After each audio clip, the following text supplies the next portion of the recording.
বড়দিনের অনেক অনেক শুভেচ্ছা রইল। তো আমরা ঘুরতে বেরিয়ে পড়লাম, এই ব্লগটা তোমাদের সামনে তুলে ধরলাম। তো যারা আমাকে চিনো তো চিনো, যারা চিনো না, আমি টুলটুলি ফ্রম শিলিগুড়ি।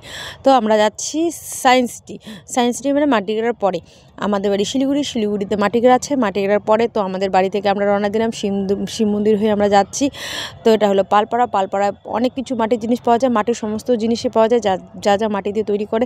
দেখো দূরে একটু দেখা যাচ্ছে ফুল গাছ অনেক আছে, ফুলের টব আছে অনেক, রাস্তার ধার দিয়ে অনেক সুন্দর সুন্দর করে সাজিয়ে রেখেছে। তো তোমাদের সঙ্গে ভিডিও তুলে ধরলাম, হয়তো স্পিড করে দিচ্ছি ভিডিওটা, ওই জন্য দেখা যাচ্ছে না, স্লো করলে অবশ্যই দেখা যেত। তো অবশ্যই পরের ভিডিওতে আমি তোমাদেরকে দেখানোর চেষ্টা করবো মাটির জিনিসগুলো কত সুন্দর হয়। তো এটা হলো মাটিগড়া ব্রিজ, যারা জানো তো জানো, যারা জানো না দেখো, এটা হলো বালাসন নদী। এই নদীটাই কিন্তু আমাদের বাড়ির পাশে, আমি অনেক সময় ভিডিও করেছি।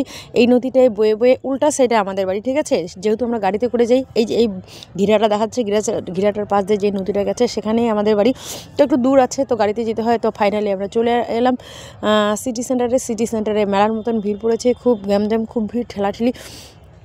তো আমি একা গিয়েছিলাম আমার দুটো বাচ্চাকে নিয়ে। তো বাচ্চা দুটোকে হাতে একটা করলে একটা হাতে তো চলছি। আমার ছেলে মেয়ে শুধু বায়না করছে, এটা খাবে, ওটা নেবে। তো দেখি ফাইনালি কী কিনি। তো আমার মেয়ে এটাও খাবে, ওটাও খাবে, সবই খাবে। তো আমার মেয়েকে বললাম, তো বাবার কাছে অনেকগুলো টাকা আনতে পারিস নি? তো মেয়ে আর কিছু বলেনি, চুপচাপ ছিল, বায়না করছিল শুধু এটা নেবে, ওটা খাবে, এটা খাবে, এই গাড়িতে উঠবে, ওই গাড়িতে উঠবে। তো তোমরা দেখো কত সুন্দর একটা বাস গাড়ি, দোতলা, খুবই সুন্দর। তো গাড়িটাতে উঠতে চেয়েছিল আমার মেয়ে। তো বললাম প্রথমে এলাম, দাঁড়া একটু ওয়েট কর, দেখি আরও ভিতরে সুন্দর জিনিস আছে। তো মেয়েটা বুঝলো, আমরা ভিতরে চলে গেলাম। ভিতরে গিয়ে আরও অনেক সুন্দর দেখলাম, সত্যি খুবই সুন্দর জিনিস, এই জন্যই ভিড় পড়েছিল। তো এমনি মানুষ আসে না এখানে, খুবই সুন্দর জিনিস। আর মলটাও খুব ভালো। তো অনেক সুন্দর জিনিস, ফ্যান্সি কাপড়, ফ্যান্সি জুতো, কসমেটিক সব কিছুই পাওয়া যায়। খাবারগুলো খুব সুন্দর পাওয়া যায়। তো ফাইনালি আমরা লাস্টে বেরোনোর আগে বার্গার কিনেছিলাম। বার্গারটা খুবই টেস্টি ছিল। দেখো ঘোড়াটা, বেবিটা উঠেছে, এটা পয়সা দিয়ে উঠতে হয়।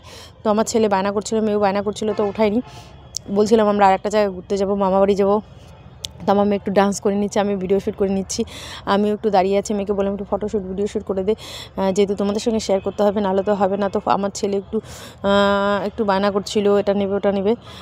তার মধ্যে একটু মুখটো ফটো হাসছে না, দেখো একটুকু হাসবে না, রাগ হয়ে আছে, দেখছে। আমিও একটু ফটোশ্যুট করে নিচ্ছি, তোমাদের সঙ্গে তুলে ধরলাম। আর কারা এখানে আসলে আমাদের সায়েন্স সিটিতে অবশ্যই জানাবে, খুব সুন্দর সাজিয়েছে। প্রতিবারেই সাজায়, প্রতিবারে এখানে খুব সুন্দর করে সাজায়, সান্তা সাজিয়ে রাখে। তো এবার সান্তা খুঁজে পেলাম না, বাইরে একটা ছিল শুধু। তো এটা 3 নাম্বার ফ্লোরে চলে আসলাম, 3 নাম্বার কি 4 নাম্বার ফ্লোরে চলে আসলাম। খুব সুন্দর, এখানেও অনেক সুন্দর। তো দুটো কাপড়ের মলে চলে গেলাম, সেখানে গিয়ে কাপড় দেখলাম, গেঞ্জি দেখলাম, সোয়েটার দেখলাম। আমার মেয়ের খুবই পছন্দ হয়েছিল কয়েকটা, সেহেতু মাসের শেষ, আমার কাছেও বিশেষ টাকা ছিল না, সেহেতু কিছুই নেওয়া হয়নি। কিন্তু তোমরা কারা এই বড়দিনের কী শপিং করলে, কী নিলে, কোথায় ঘুরলে, অবশ্যই আমাকে জানিও, আমারও খুব ভালো লাগবে। অবশ্য না জানালেও তোমরা ভিডিওগুলো তুলে ধরো, তাহলেই আমরা দেখব। Thank you so much. একটু ভালো লাগলে লাইক কমেন্ট দিয়ে পাশে থেকো। লাভ ইউ সকলকে, থ্যাংক ইউ।